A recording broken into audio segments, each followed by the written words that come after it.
Olá pessoal, bom dia! Hoje em matemática nós vamos relembrar a adição de números naturais, subtração de números naturais, propriedades da adição e uma matéria nova são as operações inversas. Vamos lá? Vem comigo! Adição de números naturais. Jorginho em Uma Tarde Divertida. 2 saquinhos de pipoca, por favor? Meu pai vai pagar R$ 16. De uma sessão para outra, demora 2 horas. Sonic o filme. Sessões 14, 16 e 18 horas. Chocolate. Metade para mim, metade para você. Depois do cinema, poxa, você já está calçando o número 32. Tchau, Jorginho. Boa prova de matemática depois de amanhã. Não se preocupe, pai. Hoje eu estudei bastante com você.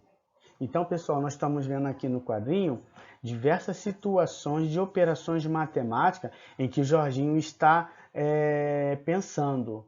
E nesse pensamento ele já está estudando para a sua prova de matemática. Então, nós estamos vendo aqui a adição, eu consigo ver a adição ali, a multiplicação, a contagem, né? De 2 em 2, a fração ali no quadrinho do chocolate, o número 32, né? Então, nesse quadrinho, nós observamos no dia a dia do Jorginho a matemática sempre presente. As operações matemáticas fundamentais estão presentes em muitas situações do dia a dia. Em que situações do seu dia a dia você percebe a presença da matemática? Produza um pequeno texto, converse com seus colegas sobre isso. Então vocês vão, após a leitura do quadrinho, vão bater um papo aí na sua casa, com as pessoas, com os colegas, sobre a presença das operações básicas e fundamentais da matemática. Né? Então, quando nós estamos estudando a adição e subtração, é o princípio das operações matemáticas, né? É o fundamento, né? É o início de todas as outras operações. Qualquer outra operação, gente, que você for fazer, que vocês fizerem, né, mais para frente, a multiplicação, a adição, a subtração, a divisão, né? Elas são as operações fundamentais, né? Adição, subtração, multiplicação e divisão. São as 4 operações fundamentais da matemática, que é o que nós estamos estudando e aprendendo ao longo do nosso ensino fundamental. Vocês vão estudar essas operações aí durante um bom tempo aí. E após isso, vem outras matérias da matemática que envolvem essas operações fundamentais. Qualquer outro tipo de cálculo que você fizer, né, uma expressão numérica ou calcular qualquer outra fração, né, ela vai sempre puxar para o fundamental, para as operações fundamentais, para você resolver uma outro tipo de operação matemática, tanto em fração, como número misto, né, como conversão de valores, converter número de uma parte para outra. Ele sempre vai puxar a gente para essas operações fundamentais. Então, é muito importante que nós estudemos e aprendamos a calcular, né? Outra coisa muito importante que eu quero ressaltar e relembrar para vocês é o estudo da tabuada da multiplicação, que vai ser fundamental na hora que vocês forem aprender a divisão. Ok, pessoal? Adição de números naturais. Há algumas situações que nos dão a ideia de adição. Observe-as. Primeira situação: juntar 2 ou mais quantidades.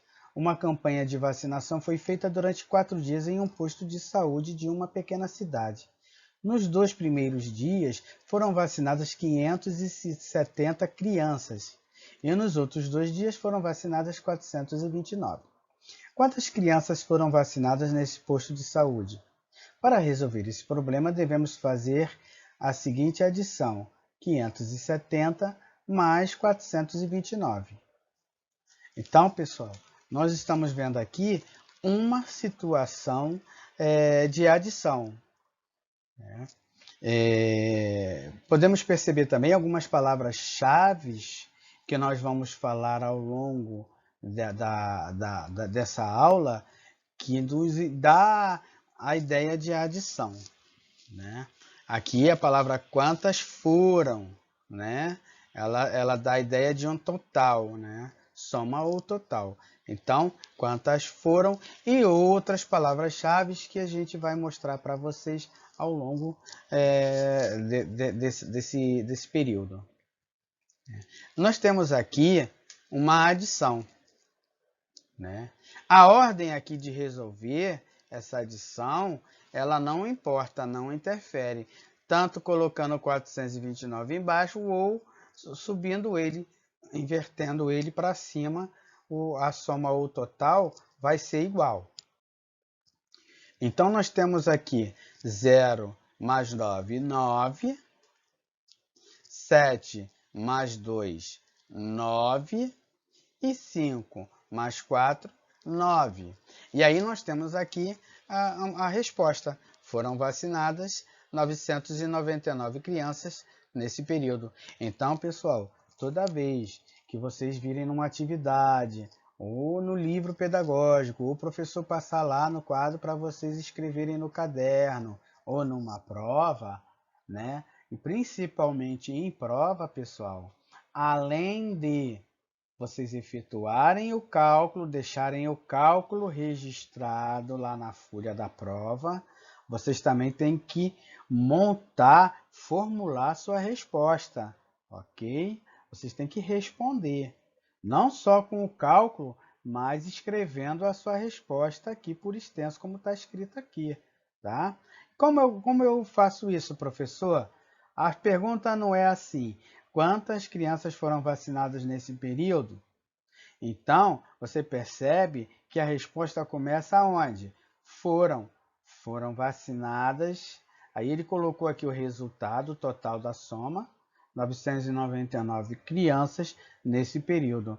Observe, pessoal, muita atenção com esse detalhe, porque na hora do professor corrigir numa avaliação, até porque vocês vão progredir lá na frente, no finalzinho do ensino fundamental, sétimo, oitavo, nono ano, né? Lá no ensino médio, o professor tira ponto de você. Se você botar a resposta aqui e não ter o cálculo, ele pode aceitar a sua resposta ou não. Isso é critério de professor para professor, tá? Tem professor que não aceita ele botar um cálculo lá para você fazer e você só não calculou, só colocou o resultado.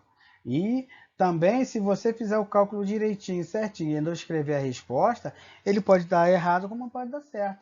Aí tem aluno que questiona, né? Mas o que é para ser feito dentro de uma situação problema é nesse exemplo aqui. Eu tenho aqui uma situação problema, onde eu tenho aqui a resolução do cálculo, eu armei e efetuei, e temos aqui a resposta à pergunta que foi feita. Tudo isso é um conjunto que é avaliado pelo professor na hora de uma prova ou de um teste, tá? Então, se liga nisso aí, fica ligado, atenção, porque muita gente fica chateada às vezes que o professor ou não deu ponto e você acertou, ou tirou ponto, mas a gente tem que ficar esperto com isso aí. O professor quer saber se você sabe calcular e que se você sabe dar essa resposta, tá bom? Vamos avançar então? Vem comigo. Segunda situação: acrescentar uma quantidade a outra quantidade. O preço de um celular é R$ 850 para pagamento à vista. Esse valor pode ser parcelado em 10 prestações iguais, mas, nesse caso, o preço sofre um acréscimo de R$ 255. Qual é o preço do celular caso seja comprado a prazo? Para resolver esse problema, devemos fazer 850 mais 255. Falando um pouco aqui de educação financeira, pessoal, a gente tem que valorizar o nosso dinheiro, né? Os produtos são muito caros.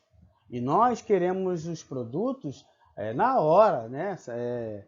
Apareceu lá um telefone novo, legal, mais tecnologia, então eu quero ele na hora. Então nós temos que prestar atenção, 850 mais 255, então o acréscimo de 255 dividido em 10 prestações é R$ 25 a cada mês que você vai pagar de juros. Então, 10 prestações de 850 dividindo dá R$ 85. Desses R$ 85, R$ 25 é juros. R$ 60 é o abatimento na prestação. Se você fizer a comparação desses dois números, R$ 25 é quase a metade de 50. De 60 no caso, né? De R$ 60. Então, é muito alto. Ah, mas R$ 25 é pouquinho. Tudo bem, mas ainda assim é um valor de juros bem alto a ser pago. Então, antes de validar e efetuar uma compra a prazo, nós temos que prestar atenção quando vai ser o valor final da compra desse produto, porque muitas das vezes não vale a pena. Se você pegar R$ 255 e juntar lá na caderneta durante 10 meses, você vai ter no final R$ 2.550. Dá para você comprar esse celular de 850 ou dois deles, quase 3 celulares de R$ 850. Então, é isso que nós devemos atentar e prestar atenção na hora que nós formos efetuar qualquer tipo de compra a prazo, né? E o hábito de juntar dinheiro, de guardar dinheiro, de ter uma reserva de dinheiro para usar numa extrema necessidade, numa extrema emergência. Ok, pessoal? Vamos prosseguir para o próximo assunto, e aí nós acrescentamos mais alguns comentários e tiramos dúvidas e falamos mais um pouco sobre cálculos. Então, pessoal, efetuando o cálculo aqui, nós temos 850 mais 255, que no resultado, na soma ou total, R$ 1.105. Se for comprado a prazo, o celular custará R$ 1.105. Vamos observar aqui um detalhe que não está sendo mostrado, né, nesse cálculo, que é uma adição com reserva. O que é isso? Eu tenho aqui uma adição onde sobe um aqui, né? Então vamos lá. Não faz a diferença na adição eu somar o número menor na ordem, aqui não vai alterar aqui a resposta. Então eu tenho 0 mais 5, 5, 8 mais 5, 10, gente. Então aqui, o que fica aqui no cálculo é a unidade. A dezena, ela sobe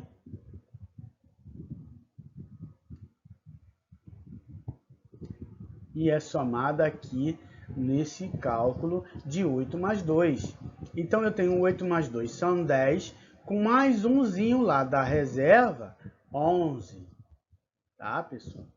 Então, essa é uma adição com reserva, quer dizer, sempre vai subir um número, né, para ser somado ali no final. Você se lembra de como funciona o algoritmo da adição? O algoritmo são métodos utilizados para calcular operações matemáticas.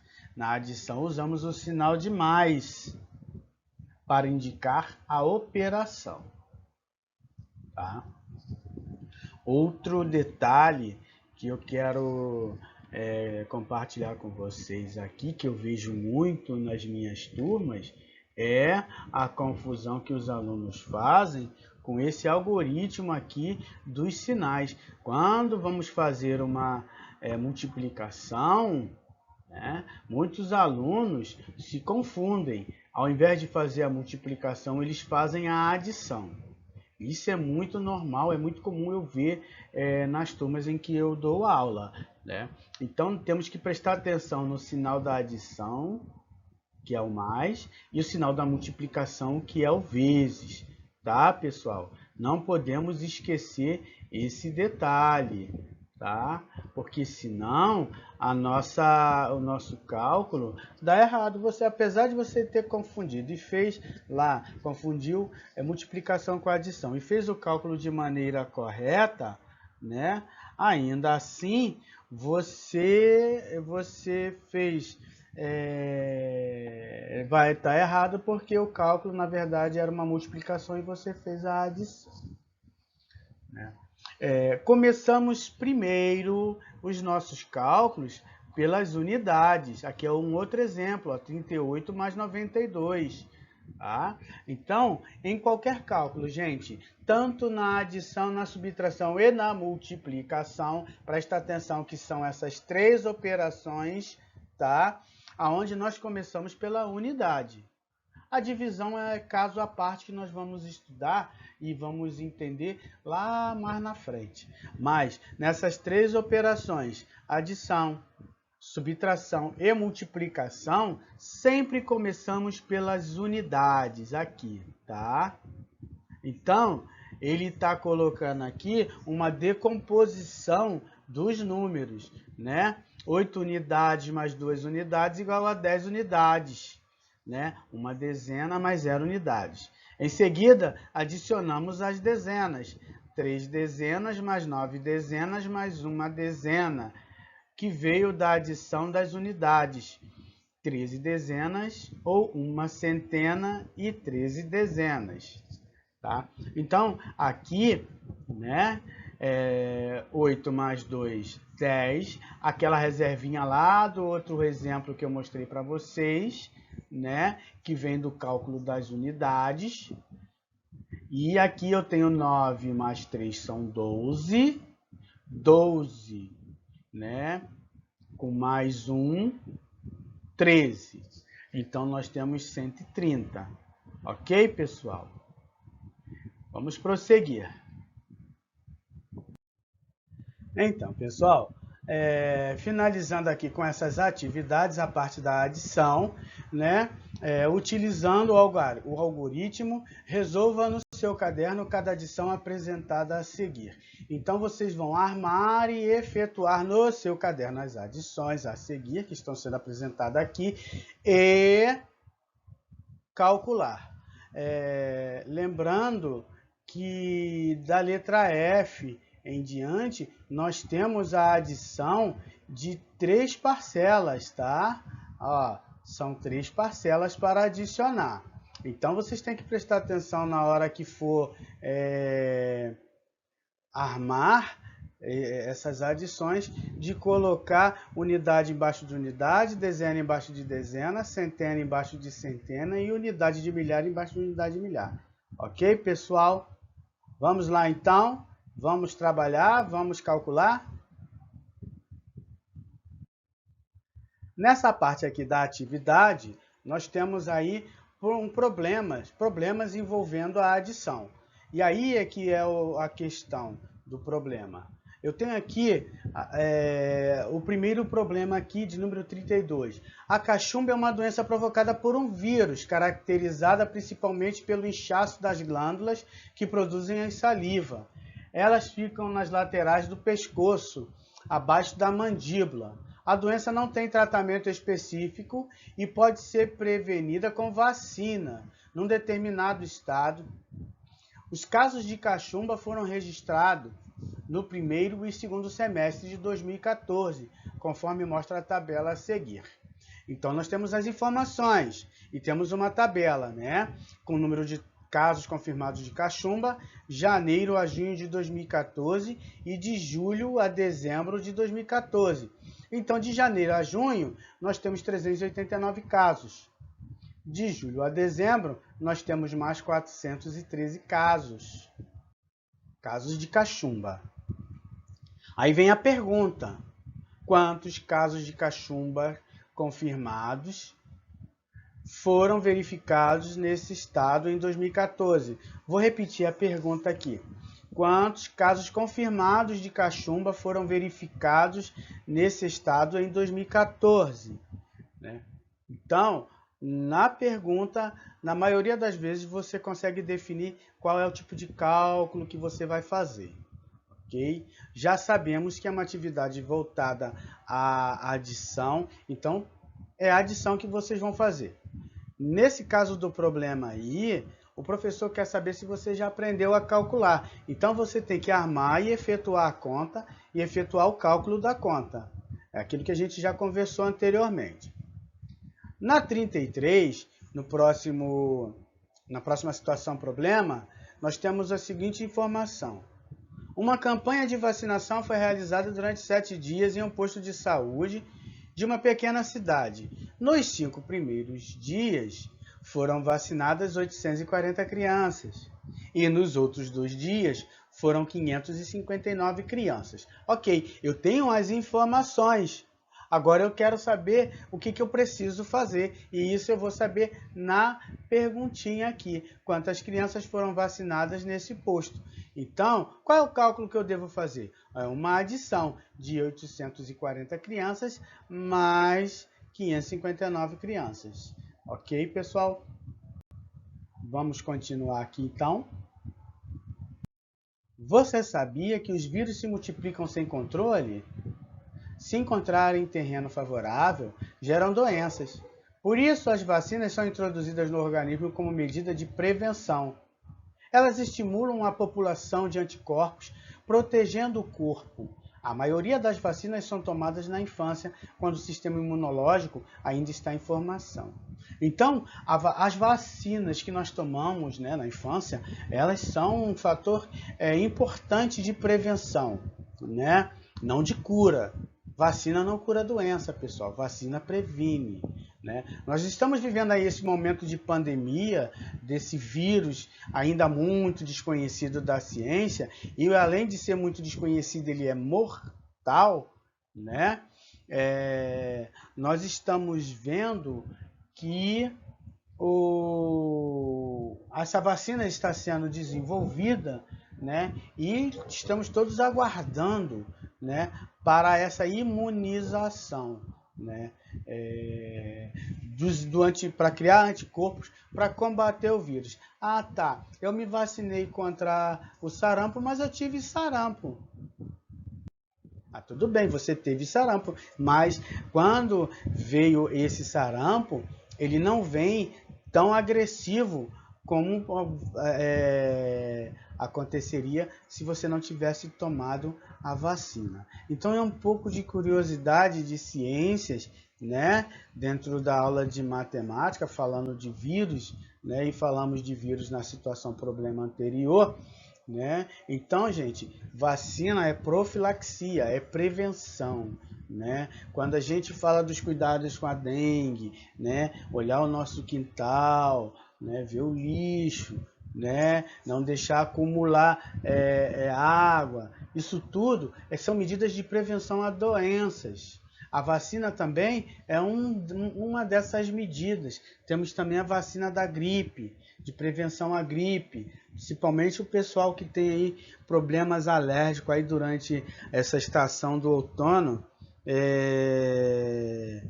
que é uma época complicada para quem tem esses problemas respiratórios, de sinusite, bronquite, esses problemas que afetam as vias respiratórias. Então a vacina da gripe é uma das medidas de prevenção.